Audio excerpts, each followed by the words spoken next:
Hi, everyone. My name is Nico and I use he, him pronouns. I'm a white man with blonde hair, brown and blue spectacles, and a tan button up shirt. I'm seated in front of a purple wall and some bookcases. And, like about 25% of the US population, I'm disabled. Non disabled individuals might see our lives as tragic, pitiful, sad, but I don't know, guys. I've been disabled a pretty long time, and I think there also exists room for disabled joy. In fact, I would get pretty bored pretty quickly if I could only ever feel those negative emotions. However, the disability community has as many members as it has opinions, which is why I've asked my friend Victoria-Leigh here with me today to talk about disabled joy.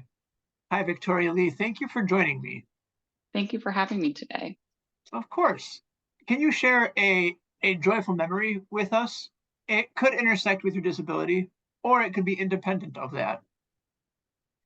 I would say this one is definitely independent, but one of my favorite joyful moments is when my nephew was born. Um, yeah, I wasn't in the room when he was born, but I saw him right when he was first born. And it's crazy to see someone who's pregnant and then all of a sudden has a baby. I imagine so. Fantastic. Uh, I hope the nephew is doing well, family is healthy, and all that. Yes, Fantastic. thank you. Excellent. I'm glad to hear it. How has being disabled intersected or impacted your ability to pursue joy or to pursue happiness for yourself? I think being disabled definitely has brought some joy that I wouldn't have seen without having a disability. And I think it also has affected my life. There's things that I've missed out on within school and different activities. I didn't get to go to school much as a kid. So it definitely impacted my joy a little bit that way, but it's also brought me a lot of joyful moments and brought me to where I am today in my life. I really can respect that. And I often think that even as there are some negative aspects to disabled lives, there's also, I wouldn't say upsides, but there's also coping mechanisms and good things about being part of the disability community as well. So as we carry perhaps grief in one hand, we carry gratitude in the other. Thank you for that. Victoria-Leigh, it sounds like you've had a lot of time and experience with navigating disability. So I'm going to ask you kind of a difficult question, and that is if you could think of just one thing, right, as opposed to like 10 or 100, if you could think of one thing that you want everyone else to know about disabled life or disabled quality of life, what would that be? I think the one thing it would be that people with disability bring value to the world. There's many of us living with disabilities that are functioning and going to work every day and showing up and really providing a lot of impact with the views we have, just because a lot of our views are different than people who aren't disabled.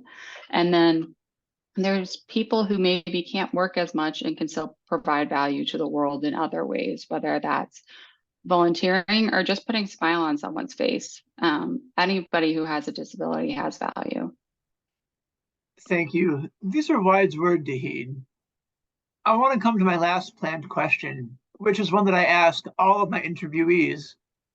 Victoria-Leigh, is there a recent win that you are celebrating that we can help celebrate with you? Or if not, where can people find you online? What cool stuff are you doing? This is like your chance to promote yourself, be your own cheerleader. So I'm eager to hear it. I think one of the most recent wins I'm having is that it's been a year since I've had any surgery, which for me is a big deal. So that is a huge win for me. You can find a lot of my journey on my Instagram. It's Victorious-Leigh. And I've shown a lot of growth that I've had over the last few years as I had some major surgery to help improve my quality of life. And I'm just happy to say that I haven't had a surgery here. As someone who's had a few surgeries of his own, that is a joy worth celebrating. Victoria-Leigh, thank you for your time. I'm wishing you all the best in the future. Thank you. Audience, tune in next time. And remember, I'm rooting for you.